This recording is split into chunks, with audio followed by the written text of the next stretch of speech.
What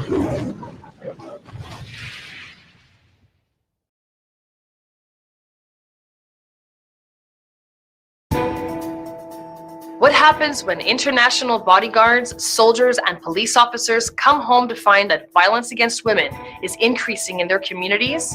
They act. Dion Jensen, the founder of Success for Soldiers, has made his team available to teach you what is normally reserved for high-level clients. The ability to see something before it happens and leave, or use a physical technique that doesn't rely on strength. Success for Soldiers instructors are trained to protect people for a living. They teach from experience. Don't be a victim. Contact them now. Kia ora, my name's Dion Jensen from New Zealand, and I'm a feminist. Yep, I said it. I'm the founder of ProtectingWomen.global, the founder of the Lion Academy, the founder of Success for Soldiers, and lots of other initiatives from around the world. And is absolutely a bit of a shock, to be honest, to be asked to speak at a global women's empowerment summit. Because although I've been very active in this space, it's a physical technique that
bodyguards, soldiers, and police officers come home to find that violence against women is increasing in their communities, they act. Dion Jensen, the founder of Success for Soldiers, has made his team available to teach you what is normally reserved for high-level clients. The ability to see something before it happens and leave, or use a physical technique that doesn't rely on strength. Success for Soldiers instructors are trained to protect people for a living. They teach from experience. Don't be a victim.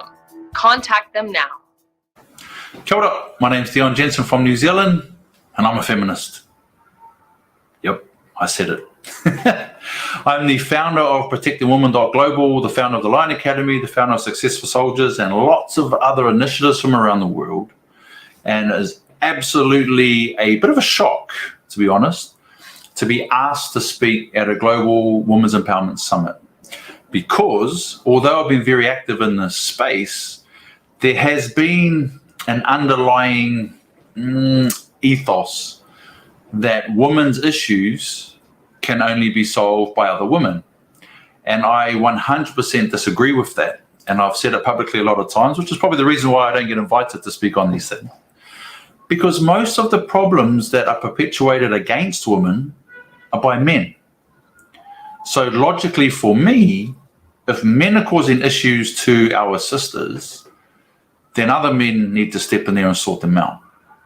So when I started ProtectingWomen.global, it was as an ex-police officer, ex-soldier, ex-bodyguard, teaching women how to physically protect themselves from threats using their minds, not their bodies, right? And so we use situational awareness, and our catchphrase was, because women are smarter. And we use those words because the motherly instincts make a female a lot more observant to threats, okay? So I'm coming from a background of protecting against rape, domestic violence, and assaults. So the background behind protecting women was I was working as a bodyguard overseas. I came back to my hometown in Palmerston North, and I was informed by one of the self-defense coaches, Stu and Tash Chambers from the Fight Shop, there'd been an increase in violence against women in our community. One female had been beaten to death by her partner, multiple domestic violence incidents, a couple of rapes. And so violence against women was increasing in our community. And having the skill set on what to look for and how to think, I created protectingwomen.global. Now, I had already written the book you'll see behind me, The Good News About PTSD, Post-Traumatic Stress Disorder. So I was already dealing with people that had been subjected to trauma. I was already dealing with rape victims, sexual assault victims, and the trauma attached. So I just combined my bodyguard background with my skill in explaining and getting through trauma. And then as Protecting Women grew, I started bringing in other women champions to help with the healing. Yana Fry, Delphine Supanya, because I can teach a woman how to understand the mindset of a man who's hunting women, understand the mindset of a man who's looking to hurt another woman, how they would do it, what physical techniques they would use, what they're looking for, what the environment is that would suit them. So I was teaching women how to think, because everything I'm doing is understanding the problem. Because the problem is not the problem, it's our thinking behind the problem first before we attach solutions. So the other issue I saw in the women's empowerment space is that women started alienating men from this space. And I remember in Singapore, as a regional operations manager for Asia Pacific, a lot of female staff. I'm a mummy's boy, but I'm very good at what I do, and I expect a high standard from every employee. I don't care what your race, religion, sex, or sexuality is you're there to do a job, and you need to be good at that job first. And so I had very firm boundaries for acceptable behavior for everyone. So I see the human element, not male, female, cultural, religious, although there's certain connotations and languages we have to be aware of. As a feminist, we talk about the equality of sexes, but that in of itself creates another piece of misinformation. People think equality is about balance. It's not about balance. It's about harmony. Equality between the sexes is about having equal value. We are just as important as each other. However, in certain situations, we're not. In a physical situation, a male is generally physically stronger. Now, don't get me wrong, in the bodyguarding world and the fight world that I'm from, I know lots of women that hit harder than me, are stronger than me, but they can't take the hits. They're not designed that way. Doesn't mean you can't do it. All right? So what I'm alluding to here is male and female must have equal value, but certain situations, those values are different. I was also a police officer, and there was no better environment to learn what people are really like under a whole lot of stress and pressure and drugs and everything else than as a police officer. And I really paid attention to how different police women would behave because I wanted to see what the result was. Now, we turn up to a fight with his gang members involved. Myself, as a male police officer, physically bigger and stronger, had more value in the physical altercation. Right? Just a fact.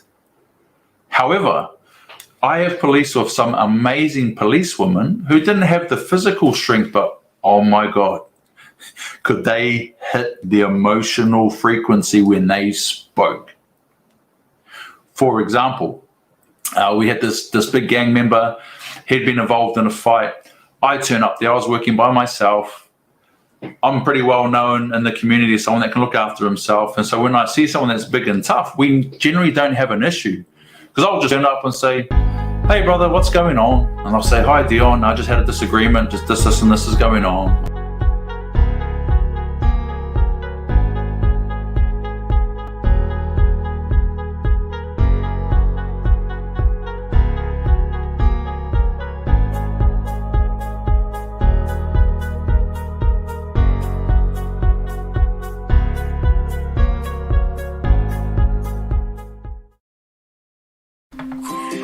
Patricia Morgan here with Solutions for Resilience, all the way from Calgary, Alberta, Canada. How exciting to join you to discuss how to build your resiliency muscle, a muscle that women internationally need to face the challenges of 2020. We will explore collecting tools from the fields of positive psychology, emotional intelligence, social intelligence, and self-care. How to take care of your mind, your body, and your emotions, which also will include a little bit of fun and humor. I'll see you at the Global Online Women Empowerment Summit. It's time to think differently about empowerment. See you there.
Hello there, my name's Stefan Taylor and I'd like to give you my own welcome to this amazing online summit that Andrew's put together over this 4 days.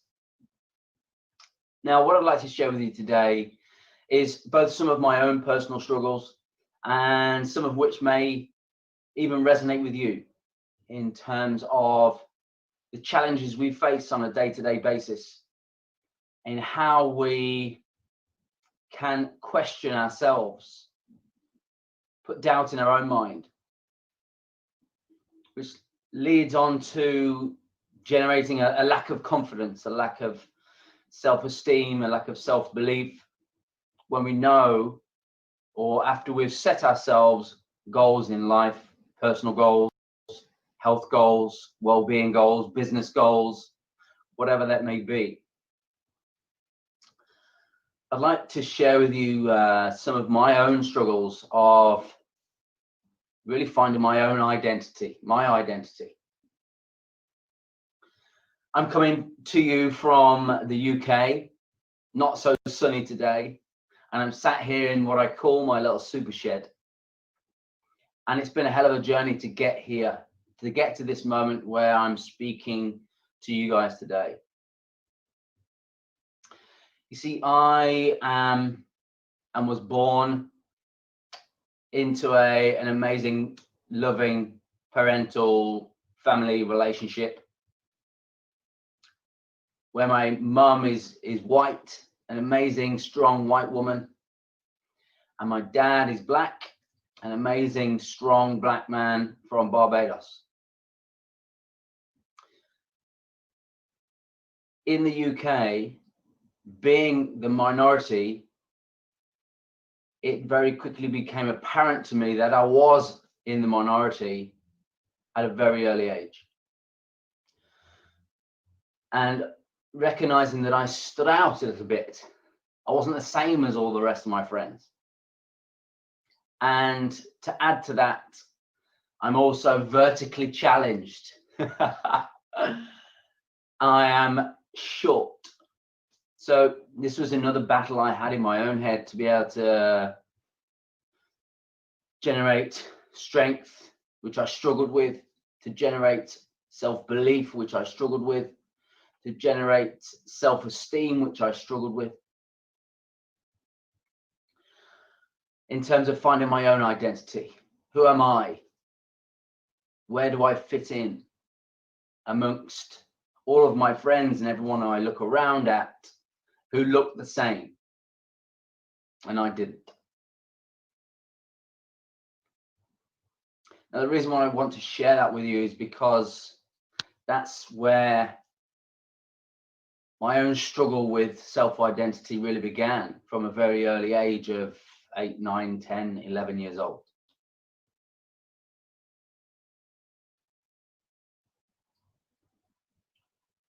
Understanding that you are different, and this sort of links into why I do what I do now. I work with women who are going through perimenopause or menopause, and they're struggling to find their own identity, struggling to find their self-esteem, struggling to find their self-confidence, because so many things change during that period of your life as a woman that you can lose some of that connection to who you were before.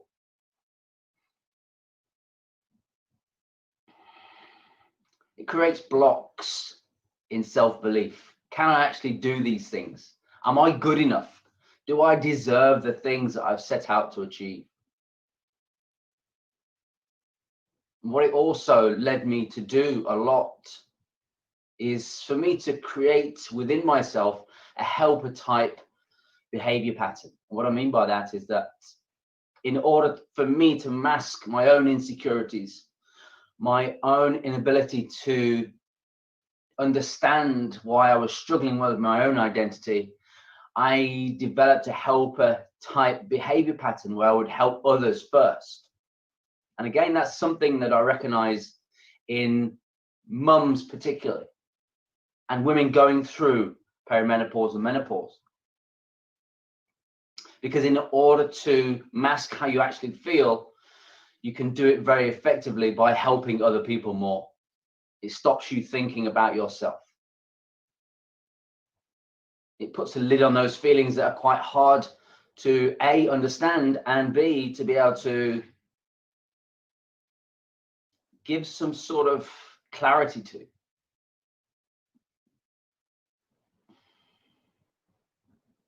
I find it very difficult, and still find it very difficult, after what's happened and keeps happening over the years, with lives being taken of people in minority situations and it being splashed all over the media.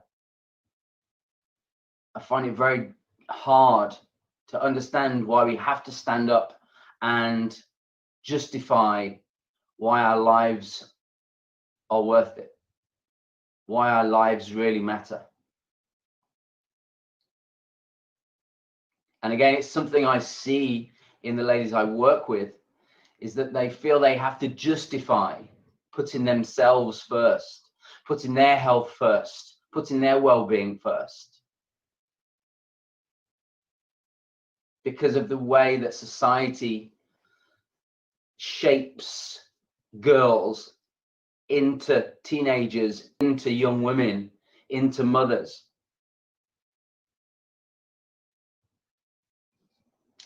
Here in the UK, I'm not sure whether this is a worldwide organization, but the Brownies and the Guides is an organization for girls to go and be part of a community, grow, share experiences, earn badges, try new things that maybe wouldn't have done if they hadn't have joined this group. But one thing I struggle to understand with regards to that is that a young girl, maybe 7, 8, 9 years old, may be going to the Brownies, and the Brownie law states that you should always put others first.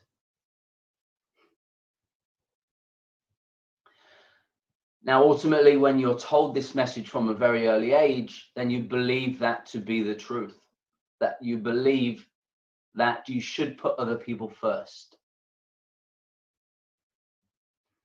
And how that manifests itself in later life is that you're continuing to do that because you are and have been programmed to believe that to be the truth. So when you actually begin to struggle with losing self-confidence, losing self-esteem, losing some of your identity because your body's changing and it's not responding the way it used to respond, that you're still putting other people first and you struggle to put your own health and well-being first. And that resonates with me. I just want to share a quick story with you about an experience I had. And it's very vivid. As a 10-year-old boy, I was a football fanatic. I would play football whenever I had a chance to, and it really began forming the foundations for my love and passion for sport. My team went to a 6-a-side tournament local to where I used to live.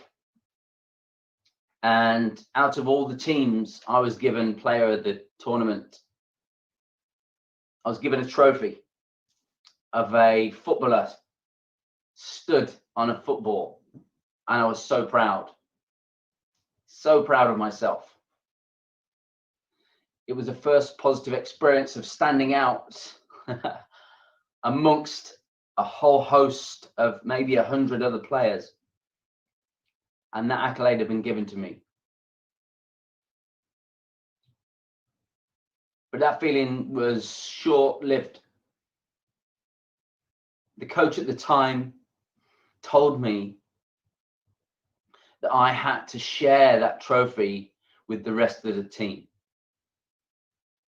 I'd have to pass it around to the rest of the team members to appreciate that as well.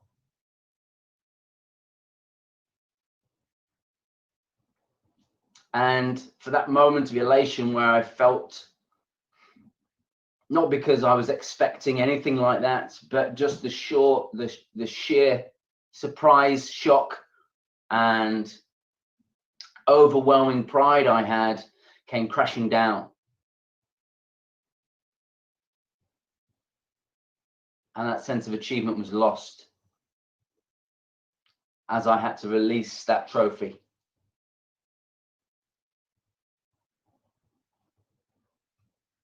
That moment is really vivid in my mind. And understanding how that put doubt, questioned my abilities at such an early age, then ran through my teenage years as I struggled with education,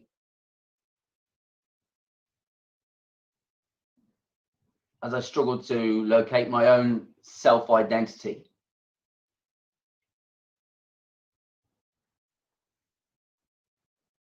Now, I share that story with you for the reason that ultimately we can have success in our lives and feel good temporarily. And in the blink of an eye, someone can take it away. unbeknown to them, they've created an avalanche of emotions, feelings that can last for a long time. It's often not done with malice. It's often not done out of spite. But unbeknown to the initiator of that comment,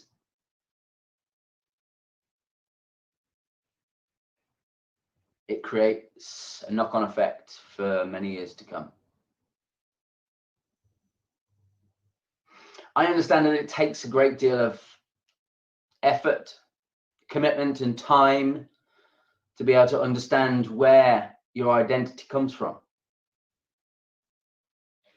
To understand that we all have deep within us the strength to be able to continue and carry out the goals and intentions we set ourselves, no matter how big, no matter how small. So when I work with ladies who are struggling with self-identity, when I work with ladies who are struggling with self-esteem, when I work with ladies who are struggling to put themselves first, I let them know it's okay. Because ultimately the payoff, which I've learned myself, is that the better I take care of my own physical and psychological well-being, the better I can help others, the better I can guide, mentor, coach, teach those people around me. Because deep down, I'm still and always will be a helper type person. And that's what I share with the ladies and mothers that I work with. Is as you learn and understand how to reconnect with self, how to reconnect with your self-esteem, self-confidence, and belief, then that gives you the ability, an abundance of energy and drive, and further fans the flames to be able to help those you love the most.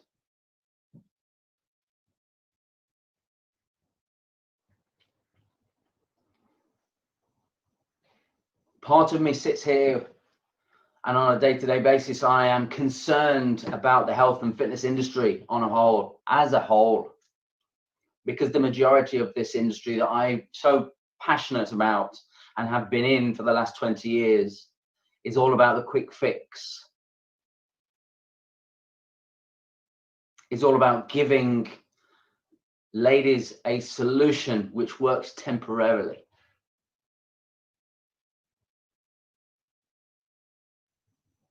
But what then?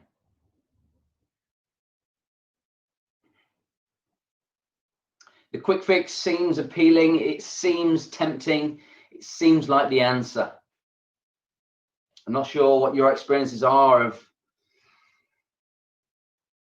managing your health, managing your weight, starting new exercise regimes. But ultimately, the majority of you out there who are listening would have experienced going on a diet, starting an exercise regime, and it being great for the first few weeks or couple of months, and then you can't sustain it. Because ultimately, in order to create lasting change, in order to understand what is ultimately important to you, it's about channeling your energy into creating a better connection to your inner self, for you to be able to glow from the inside out. So you're not, and we're not, as a global nation, constantly searching for that next dopamine hit, for that next like, click to appear on our social media, which gives you that dopamine hit, instant. For that quick fix diet that you've just started, means that you lose some weight initially and then you gain it back and more. That constant yo-yo, that roller coaster ride that so many people live on and believe to be the true nature of moving forwards and progressing. It's about moving away from that dopamine hit and connecting with your serotonin, the natural warming glow of inner happiness that helps manage your mental health, helps suppress depression, helps improve the quality of your sleep, and connects with your immune system to keep you safe from all of what we are going through at the moment. Connecting internally, being able to glow from the inside out, means that you no longer have to show that external mask of happiness. I was chatting with a client of mine this morning who has been through an awful time, who shows that external face of it's okay. Internally, it's extremely painful. But what also comes with that is you recognize how uncomfortable it is when people move into your personal space, because we radiate energy away from us. Other humans can sense that subconsciously. Have you ever been in the presence of someone who's smiling, but you just sense something? You sense something isn't right. They look okay, but you sense there's something wrong because you've moved into their energy space. And it's just giving off some sort of maybe negativity. And when I say negativity, maybe sadness or loneliness or confusion. And we sense that as humans, and we ask a question, are you okay? Are you sure you're okay? So the client I was speaking to today, I said, how do you feel about people getting too close? She doesn't like it. Because people can sense beyond the external face, the external smile of it's okay. They can sense when they get too close that something's not right. And it leads to it inviting questions. And in order to prevent those questions coming forwards, she prevents people coming too close.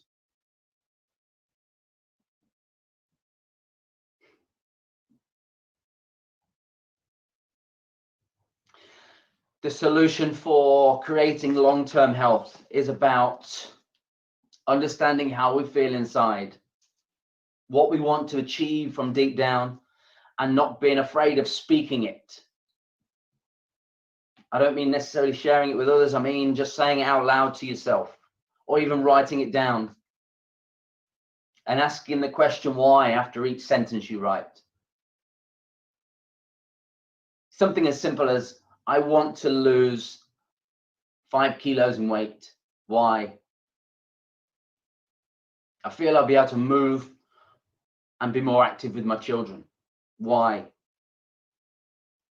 It makes me happy when I can keep up with the children in the garden. Why? Because I want to be a role model for my children as they grow up. Why? Because as a parent, I want to be able to guide them and help them into their future. Why? Because I love them. So it's not just about that initial goal. It's about understanding how you get to the layers beneath it, to that why that will truly inspire you to change yourself from where you are to ultimately where you want to be. And that's been my journey. And I didn't really connect with that challenge or face up to that challenge, have the confidence to look at who I was until the age of 40. Now at 47, I'm now beginning to understand much more about myself, feel more confident. This is why I can sit here and chat with you today. Because deep inside, there is still that part of me that says you're not good enough to be speaking on this platform. And I have to listen to that voice, that devil on my shoulder. And I have to quietly thank it for reminding me that I'm human.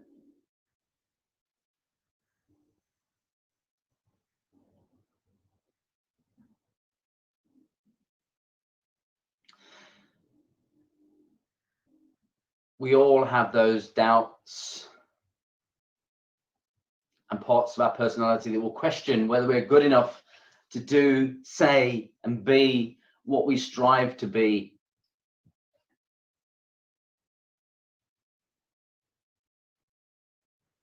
There is a way forwards. There is a way to achieve everything you've set out to achieve. Be strong. Have an abundance of energy, health, vitality to achieve the business goals, lifestyle goals, family goals that you may set yourself for now and for the future. And ultimately to take care of those loved ones that surround you.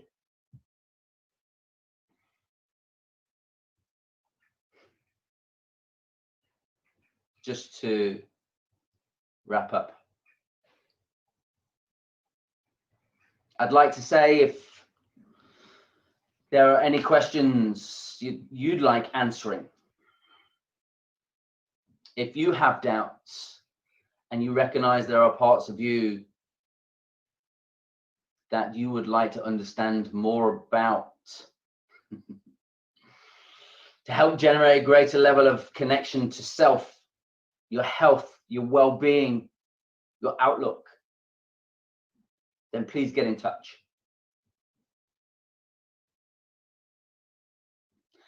Thank you for your time. Thank you for listening to what has been partly my story of why I'm here today. Have an awesome rest of the summit.